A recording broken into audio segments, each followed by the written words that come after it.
Today we're going to remove the battery from this 2011 Jeep Wrangler. Alright, the tools you'll be using will be a 10mm socket with an extension to be able to get the battery bracket way down there. Perfect example why not to over tighten your bolts. And I'm going to use this 10mm wrench to be able to loosen up the negative terminal because we have these vacuum lines in the way. So let's go ahead and loosen this up.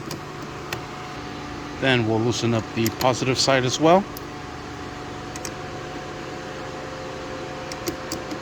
And we'll take off the negative side first, then the positive side next. Move this over to the side. We'll remove that 10mm bolt way down there.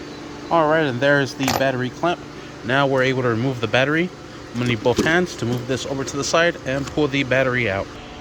Alright, and there you have it. And that is how you remove a battery from a 2011 Jeep Wrangler. Thank you for watching. Please like and subscribe.